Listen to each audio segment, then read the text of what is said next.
안녕하세요. 맥킨의 지혜투자클럽입니다. HLB가 글로벌 판권 계약을 맺은 나노젠의 나노코박스, 베트남 현지에서도 자국 백신 승인 관련해서 비판 소식이 계속 나오고 있습니다. 이 부분 한번 살펴봐 드리도록 하겠습니다.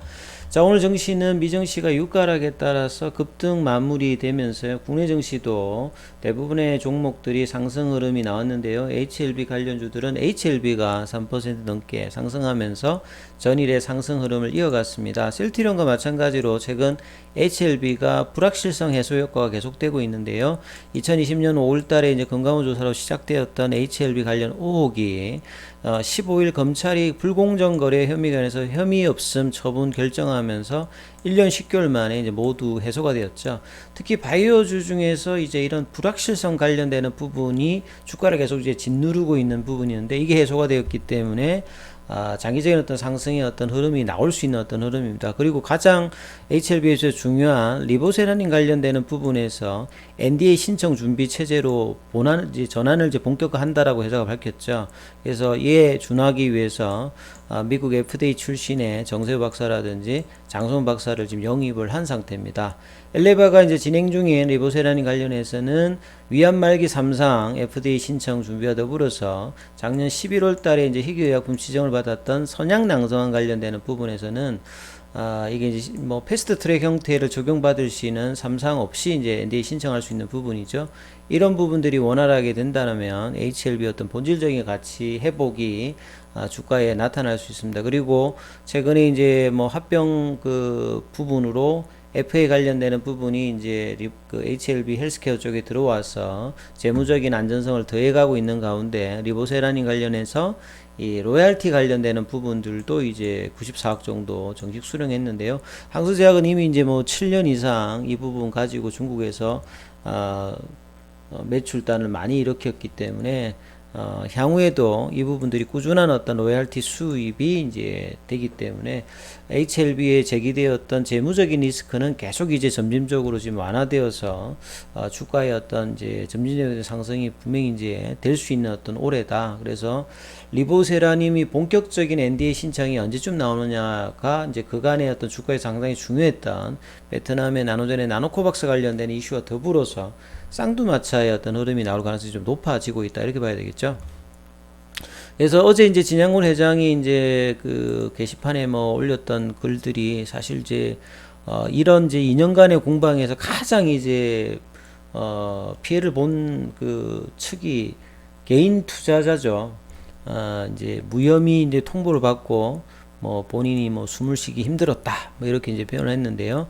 자, 2020년 5월달에 시작되어서 올해 3월 15일에 최종적으로 이제 무혐의 판정을 받았는데 이게 뭐 고는이 됐던 거는 2019년도는 사실 이제 K바이오 입장에서 상당히 중요한 해였습니다. 뭐 신라젠이라든지 HLB라든지 그 당시 이제 바이로메드죠. 지금 이제 헬릭스미스인데 3상의 결과를 통해서 글로벌 임상을 했기 때문에 이 결과에 따라서 K바이오가 이제 올라가느냐 이 기대감으로 주가가 먼저 선제적으로 올라갔는데 결국 다 이제 논란이 좀 있었지 않습니까? 특히 이제 HLB 같은 경우는 6월 달에 진양곤 회장이 이제 약속한 대로 이제 이 결과가 나오게 되면 1차 이제 그 엔드포인트 관련되는 부분에서 도달하지 못했기 때문에 어려울 수 있다. 이걸로 이제 주가가 폭락을 했고, 그러다가 이제 9월 달에 이제 임상학적으로 이제 전문가의 의견을 해보니까 유매승이 있어서 NDA 신청이 가능하다. 이런 이야기가 이제 에스모 확대와 더불어서 주가가 또 저점에서 10배 이상 올라가는 급등이 나왔다 보니까 이런 부분을 이제 금감원이 좀 이제 관찰을 한 거죠. 그래서 이 가장했다 이렇게 판단하고 이 허위와 주가 조작이라고 이제 판단해 가지고 가장 센 수위 검찰 고발 검찰 통보 무혐의인데 제일 센 부분을 이제 주장했는데 이게 정선이에서 정거 부족으로 이제 지적을 받았죠. 그래서 주가 조작 관련되는 부분에서도 지금 이제 금감원이 내었던 부분들이 좀 인위적인 상승이라고 했는데 이런 부분들도 좀 설득력을 잃고 금감원의 어떤 주장이 계속 이제 그 금융위 관련된 부분하고도 좀 갈등이 좀 있었습니다. 결과적으로 이런 와중에 투자자들이 가장 많이 지금 피해를 봤죠. 그래서 이런 사실들이 중간에 또 흘러나오면서 작년 그 2월 16일 날에는 주가가 이제 한가를 가버렸죠. 그래서 그 뒤에 이제 9월 달에 이제 이런 부분들이 불공정 거래 조사가 무혐의로 마무리, 사실상 이제 이런 부분들이 검찰 통보면 무혐의 어떤 판단이다 해서 주가가 올라갔다가 거기로 다시 또 이제 최근에 3만 원 밑으로 갔다가 이제 조금 이제 반등이 좀 나오고 있는데요. 사실상 이런 부분에 대해서 이제 진양군 회장은 임직원에게 두고 이제는 주주들을 위해서 보답해야 된다. 그 말은 결국은 NDA 신청에 총력을 다하겠다. 뭐 이런 어떤 의지로 보여지죠. 그리고 이제 특히나 바이오주들이 이제 이런 논란들에 벗어나기 위해서 ESG 관련되는 부분을 많이 하거든요. 그래서 뭐 인바이러멘탈, 뭐 소셜, 그다음에 거버넌스, 그래서 뭐 지배 구조라든지 사회 책임이라든지 뭐 환경 관련되는 부분, 이미 이제 HLB는 작년 이제 4월 달부터 ESG 경영팀을 신설했고 정관 개정 이런 걸 통해서 ESG 경영을 이제 꾸준히 구축하고 있습니다. 그래서 유엔 산하기구 유엔 GC 여기에 뭐 가입했다는 소식인데요. 이런 것들이 주가에 직접적인 영향보다는 전반적인 어떤 분위기에서 이제 시대의 어떤 흐름들을 타면서 이제 가고 있다 이렇게 보시면 될 것 같죠. 그리고 이제 장중에는 이제 나노코박스 관련되는 특별한 기사가 지금 나오고 있지 않은데 현지 기사에서 지금 이제 계속 이제 기사들이 어제하고 동일한 기사들이 계속 나오고 있는데요. 제목이 조금 굉장히 좀 비판조죠. 베트남에서 코로나19 백신이 늦었는데도 불구하고 계속 느리다. 왜냐하면 긴급 사용 승인을 뭐 해서 2월 달에는 SNS입니다만 그런 이야기가 나왔고 이제 코비박의 소장도 이제 3월 달에는 나노코박스가 상용화되고 4월 달에는 코비박이 상용화되고 6월 달에는 ARCT 154가 상용화될 것이다.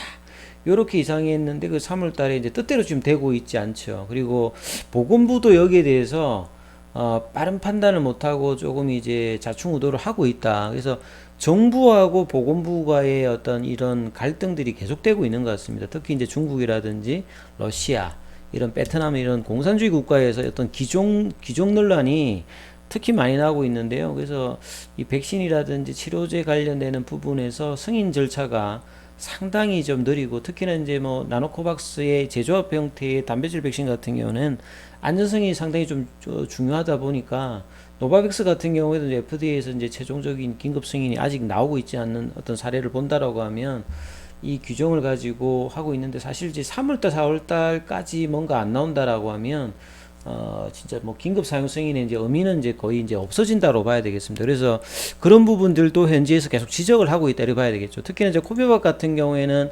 나노코박스에 이어서 이제 후속 주자인데 임상의 어떤 그 환자 수 수급이라든지 뭐 가이드라인 이것 때문에 굉장히 지금 고초를 겪고 있다 이런 이야기들 하고 있죠. 그래서 2020년 5월 달부터니까 사실은 이제 나노코박스 이어서 이제 개발을 했던 부분이죠. 그래서 이상에서는 아스트라제네카 백신에 비해서 좋은 결과를 좀 보였던 부분이 있는데 실행 과정이 너무 좀 느리다. 그리고 원래 이제 임상의 연구 계획대로 되지가 않고 있다는 거죠. 그래서 감염 상황이 지금 상황이 백신을 많이 맞고 있기 때문에 여러 가지 어떤 상황들이 이제 사망자도 좀 낮아졌고 뭐 이런 어떤 어려움이 있죠. 그리고 자금 조달 부분과 추가 접종의 가이드라인이 지금 없다. 그래서 정부에서는 돈은 돈대로 조금 이제 개발 지원을 했는데 전반투에 이제 보건부 차관이 주정한 회의에서도 여전히 방향성이 없다. 보건부조차도 어찌할 바를 모르는 것 같다. 이게 뭐 비판조죠. 그러니까 긴급 사용을 한다면 타국과 마찬가지로 이 어떤 긍정적인 부분과 좀 부족한 부분들을 밸런스를 맞추어서 승인한 사례를 하면 되는데 어떤 규정을 가지고 이렇게 하고 있는 것들에 대해서 보건부도 좌충우돌을 하고 있다 이렇게 보이는 거죠. 그래서 그 개발사인 코비박 같은 경우에는 베트남산 백신은 엄밀히 말하면 방법이 없다. 아주 비판적으로 이제 개발사도 그렇게 좀 이야기를 하고요. 현재 상황이 매우 어렵다. 슬프게도 우리는 실제로 출구가 보이지 않기 때문에 이제 심지어는 연구를 중단하는 것을 고려했다. 나노젠의 이제 호난 회장 같은 경우에도 이런 것 때문에 상당히 이제 힘들다 어렵다는 것들을 이제 작년에 이제 언론에다가도 좀 나왔는데요. 코비박도 이제 이런 상황이다. 이렇게 보셔야 되겠죠. 베트남의 어떤 지원을 받았는데도 불구하고. 그래서 지금 보면 베트남 이제 의약품청에서 여기가 이제 그 허가의 어떤 주무라고 보시면 되는데요. 3월 30일까지는 이 추가 백신의 어떤 허가 기준에 대해서 지침, 뭔지 이렇게 지침이 많은지 모르겠는데 또 지침을 뭐 또 개발하고 발행하기 위해서 초점 역할을 하도록 요청받았다. 그래서 여기서 좀 마무리가 된다라고 하면 3월, 4월이 이제 진짜 마지막 어떤 골든타임이다. 요게 이제 끝나면 사실 이제 긴급 승인의 어떤 그 의미는 없어지죠. 그냥 이제 정식 사용 승인 형태의 어떤 기간에 들어가기 때문에 부디 이제 이 기간 안에 3월달, 4월달에는 마무리되어서 이제 자문위도 지금 이제 서류는 넘어가서 이 데이터 관련되는 부분에 대해서 지금 요청을 하고 있으니까 뭐 좋은 소식이 봄까지는 좀 나와주는 어떤 흐름이 나와준다면 HLB 입장에서는 뭐 흐름을 이어갈 수 있는 어떤 흐름은 지금 되고 있는 것 같습니다. 이제 그간에는 차트를 보면 나노젠의 이슈밖에는 큰 이슈가 없었다라고 하면 이제 불확실성 해소, 그 다음에 이제 본격적인 리보세라닌 관련된 NDA 기대감이 나올 가능성이 높아졌죠. 차트를 통해서 보면 단기로 보면 이제 작년 이제 9월달 이후에 가격 조정과 이제 기간 조정을 거의 지금 이제 6개월 이상 지금 한 상황이니까 지금 그리고 이제 단기적으로는 차트를 보시게 되면 거래량이 좀 들어오면서 볼린저 밴드도 상단도 지금 넘어갔고요. 올해 들어서 처음입니다. 그리고 단기 이제 파라볼릭자도 다시 또 바뀌었기 때문에 근데 재밌는 거는 공매도가 이제 오늘 또 이제 17.76% 엄청 올라갔어요. 외국인들 기관들은 매수, 개인들 좀 매도했는데 일단 이제 올해 처음 들어서 이제 제대로 된 양봉이 이틀 지금 올라왔고 기술적으로는 좋은 흐름. 밴드 태깅이 계속 이제 올선을 타면서 올라가면서 이제 중요한 어떤 가격들 라인은 단기적인 부분들은 이제 한 35,000원대 이 흐름이 타면서 이제 중요한 라인이 이제 사실은 4만원이고요. 본질적으로 이제 의미 있는 라인은 이제 5만원이죠. 이게 이제 상승 흐름의 중심 라인인데 요 단계를 HLB가 이제 어떤 식으로의 흐름을 가느냐가 이게 이제 향후 차트를 보시면서 계속 이제 관전 포인트다 이렇게 보시면 될 것 같습니다. 좋은 흐름 이어지기를 좀 기대하면서 대응 전략 세워보시기 바라겠습니다. 여기까지 하겠습니다.